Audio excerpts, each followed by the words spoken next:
Салам айымдар, менин атым Айнура Сагынбаева, менин каналыма куш келипсиңер. Бүгүнкү тема беттин картаюусун түрлөрүн кантип дарыласак болот. Буга чейинки видеодо мен беттин картаюусунун 4 түрү бар деп айткам. Чарчаңкы, ээк менен мурдун ортосундагы сысыктар көбөйүп, бет аябай чарчаңкы көрүнүп калган, бирок бырыш деле жок, экинчи ээк деле аз, мындай аябай чарчап калган абалдагы тери. Экинчи түр бул майда бырыш баскан тери. Жана көпкө чейин туруп калган алмадай бетин баары майда бырыш басып кетет. Көздүн тегереги, эки каштын ортосу жана башка. Үчүнчү деформациялык бет ылдый агып түшөт. Бет табак дегенди уктуңар эле, ошондой сыяктуу да. Төртүнчү бул мускульный же булчуңдуу тип, бет кургап, чапчак болуп, эркекке окшоп грубо картаят да. Эми ошолорду кантип дарыласа болот, кантип токтотсо болот, кантип өзүнүн калыбына келтирип, жаштыкты көбүрөөккө сактаса болот. Биринчиден меникиндей чарчаңкы типке ал бетте биринчи ирет филлерлер жакшы жардам берет. Бул көлөмдөрдү, ылдый түшүп кеткен көлөмдөрдү өйдө көтөрүп, бул жерде чуңкурлардын баарын толтуруп, жана теринин сапаты менен иштеп, терини кайра чымыр кылып, анан болбой калганда, ашыкча тери көп болуп калганда пластикалык хирургия жолу менен бетти тартыруу. Менин мисалымда көрүп эле жатасыңар. Экинчи түр бул майда бырыш баскан түр. Тип.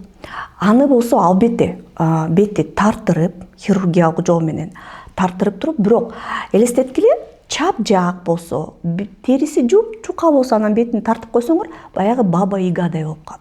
Ошон үчүн сөзсүз терини калың кыла турган процедураларды кылып, жана бетке май жана филлерлерди коюп, объемду көбөйтүш керек. Ошондо бет чыныгый жаш көрүнүп калат. Жөн эле тартып койсо, жаш көрүнбөйт. Төртүнчү бул деформациялык. Кыргыздарда аябай көп деформациялык тип. Бети томолок, бети териси калың айымдар көп да.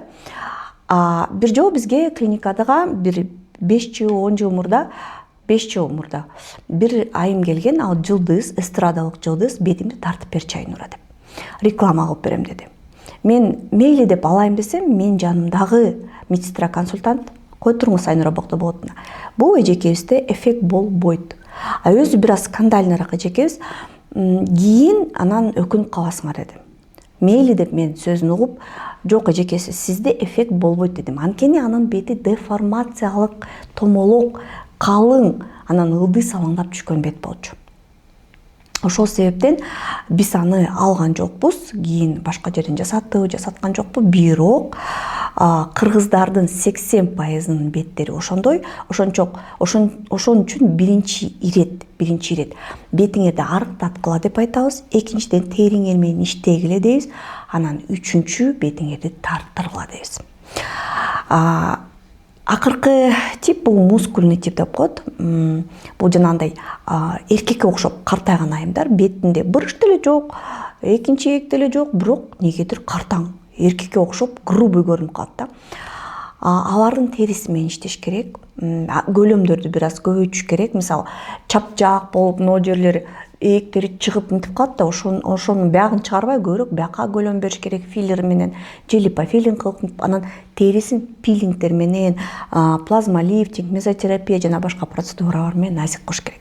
Айымдар, бунун баары жакшы албетте. Бирок мен айылда отурсам, колумда балдар болсо, неберелер болсо, оокат болсо, же мейли айылда эмес деле, шаарда болсом деле мүмкүнчүлүк жок болсо, Айнура Сагынбаева, мен эмне кылайм десеңер, мен бир нерсени айтам. 4 түрү тең, сөзсүз бетке кам көрүүгө мажбур. Анткени мейли бетти тарттырдык, мейли бетке филлер куйдук, мейли түрдүү косметологиялык процедура жасадык. Бирок күнүмдүк кам көрүү бул бетиңерге эң чоң салым кошконуңар. Анткени тигини силер бир эле жолу жасап коесуңар. Үй шартындагы кам көрүүнү күнүгө кылсаңар болот. Күнүгө беттин терисин нымдалыштырып, азыктандырып, күнүгө беттин терисин ичинен жашартып турсаңар болот. Ошол себептен биздин доктор Сагынбаева косметикасына мен иштей турган активдүү ингредиенттерди коштурдум.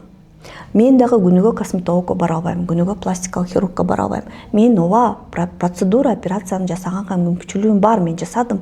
Бирок эми булар менен аларды кармап, результаттуу жыйынтыкты кармап, ошол жыйынтыкты көпкө чейин сакташым керек. Эми теринин сапаты менен көпкө чейин иштешим керек.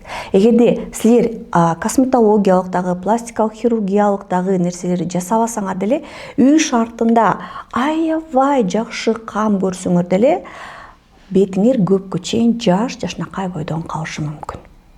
Баары биздин колубузда айымдар. Эң негизгиси жалкоолонбош керек. Комментарийлер болсо жазгыла, эң кызыктуу суроолорго жаңы видео менен жооп берем. Чоң рахмат көргөнүңүздөргө.